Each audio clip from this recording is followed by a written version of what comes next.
بهلول دانه دا یو ډېر مجذوب سړی واقعاتو کې راځي هارون رشید زمانه دی بادشاه و دا یو ډېر مجذوب ملنګ سړی و هارون رشید بادشاه د ده سره ډېر لګېدل ده به همیشه داسې لیونتوب خبرې کولې حقیقي لیونی و یو داسې و د الله په مینه کې لیونی و د الله تبارک وتعالی په مینه کې مجذوب و دا سړی حقیقي لیونی و یو وخت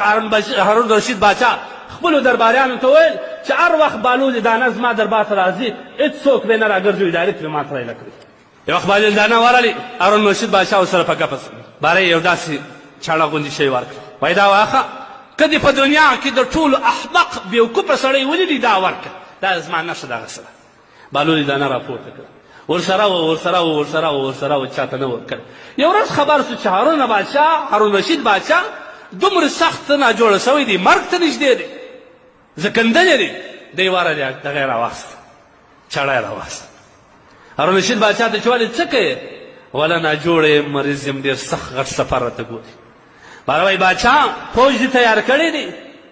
قافله دې تیاره کړې ده په روښانو باندې دې د سفر توشه تړلې ده فوج او وسله در سره ده هارون رشید بادشاه ورته وکتل وستا خو د ګټې ځای هم نه معلوم زه درته وایم زه مریض یم غټ سفر مې په مخه دی ته به ما پسخن وایې ول نه پسخن نه وم ته چې دنیا کې د یو ښار څه بل ښار ته تلې څو فوجان به در سره وه څو مسلح فوجان در سره وه څو پر څو اوښانو به ستا توشه تړلې وه ستا د فوجانو خوراکه به تړلې وه ستا د دفاع دپاره به قسمه قسم ساز او سامانو هغه ورته لوړ ډېر چې دا عرضي سفر د یو ښار څخه بل ښار ته دی چې د یوې دنیا څخه بل دنیا ته سفر کوې نو هېڅ شی دې د ځان سره نه دی اخیستي واخه ما در تا بل بېوقوفه او احمق نه کوي دا واخه دا بېرته خپل نښان دې خپله واخه نن موږ تاسو دغه رقم یې کړو نن موږ دغه رقم یو د دنیا دپاره د پیسو دپاره د مال او د دولت د زیاتېدو دپاره موږ الله پرېښی دی رسول مو پرېښی دی د خدای د دره مو تمه ختلې ده د الله تبارک وتعالی دربار ته لاسونه نه پورته کړو خدای جل جلاله سره مو ملاقات په درواغجنو نه دی په ملاقات کې د خدای سره ولاړ سوچ په دنیا او دغه رقم په ساز و سامان کې باندې دا به الله تبارک وتعالی زموږ سره څه وکړي واورئ ابن ماجه یو روایت دی نبي علیه السلام فرمایي کم چا چې دنیا ته مخه کړه په زړه کې ځای ورکړي الله وایي د دنیا مشکلات ورباندې ډېروم مصروفه کوم یې ده د آخرت څخه بیا دی بېغافل او مرګ په سترګو ته به فخر دی کوم که دې پرېښوئ غریب شوې که دې پرېښوئ دیوالي شوې که دې پرېښوئ مسکین شوې دغه شی به مخته دور درکوم لیکن که چا واورئ که چا د آخرت فکر واخیستی د آخرت مینه یې واخیستل د آخرت په فکر باندې سو الله وایي زړه به یې ورغني کړمه هېڅ چا ته به ضرورت نه لري هر ضرورت به الله یې ورپوره کړمه او مرګ به په داسې حالت کې ورباندې راولم چې دی به خوشحاله وي او الله به د ده سره شي وګوره اوس د دنیا سره محبت کوې که د ده سره تا سوچ وکړه ته د خپل ځان سره په ګریوان کې سوچ وکړه ما او تا کوم سوچونه لرو هر یو په دې سوچ کې دی که د کرایې سرای والا دی هغه په خپل سرای په سوچ کې دی په دې کې ورک دی که اولاد نه لري د اولاد په فکر کې دی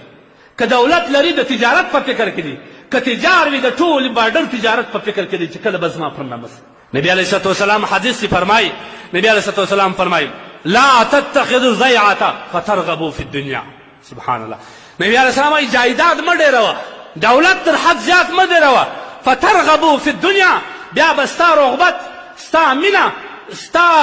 ملاقات او رابطه ټول د دنیا سي الله به دې نن ما ورته د دنیا د آخرت پر ځای باندې د دنیا په فکر کې دا یو کورکاني چې موږ سره راګرځو یو شل جریبه مځکه مې نیولې ده یو زبردست باغ مې په کرل کې بیا غټه برما ده یو ښه دی دا د چا دی د دنیا مثال دا رکندې ماشومان خو به میندلي چې کله د کور مخ ته راوځي خاوره سره وغورځي کور جوړ کړي خونه جوړ کړي موټران چپټکه یې نیولي موټر پکې نه نباس رانباس غرمه چې په خپله چوټې بېرته ونړي راسي کور دا دنیا ده کنه جوړوایه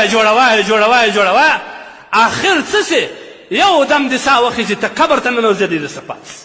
تاسو بنیادونه جوړ کړي وبنوا للخربان بنیادونه د خرابېدو لپاره جوړوئ ډېروئ یې کړه اصل شی دنیا کې چې کوم ده د آخرت توشه تیارول ده الدنیا مزرع الاخره آخرت ته متوجه کېدل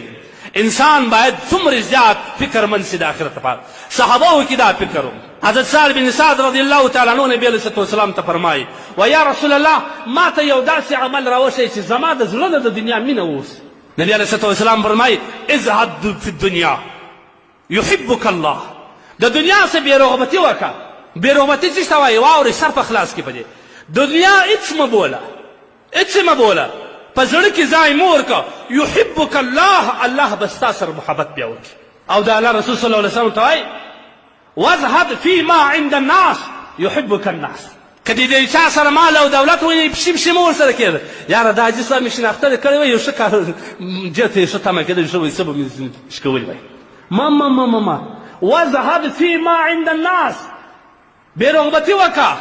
د هغه شیانو سره چې الله د انسانانو ته ورکړي په دې په تمه چا سره شناخت مه کوه یحبک الناس بیا به خلک ستا سره محبت کوي دا زموږ د سترګو عیان خبره ده که یو چا ته درې واره د یو شي وایي چې دا راکړې دا راکړې څلورم واره هغه ستا څه بد وړي چې هر څومره معزز سړی یې قسم دې مې په خدای که ښه درسره راسي که ستا پلار یم یا ولا که ښه درسره راسي ته تجربه وکړې دا خپل ورور ته یو ورځ ورته وایي 1000 روپۍ راکړه بله ورځ ورته وایي 1000 روپۍ راکړه درېیمه ورځ ورته وایي څلورمه ورځ کې نه درته ویل دا حدیث کې به بیا انشاءالله هېڅکله شک نشته څلورمه ورځ به درته ته څه کوې دا دونې پیسې وړې چیرې وړې هغه محبت د ورورګوي ده کم د ورور سره چې د کم پیسې د همسایه سره چې د کم دولت یې د ورور انډیوال سره چې د کم دولت یې تمه مه ورته کوه پشي پشي مه ورسره کېږه الله جل جلاله به د دې په دولت د ټولو انسانانو مینه ستا سره پیدا کړي یحبک الناس خلک به بیا ستا سره محبت کوي موږ تاسو ډېر دا دربیاران نه دي دا ناظران چې ورته وایي یا د عجي مالداره سړي ناظر عجي خندوي ماسي درواغ و رښتیا ورته وایي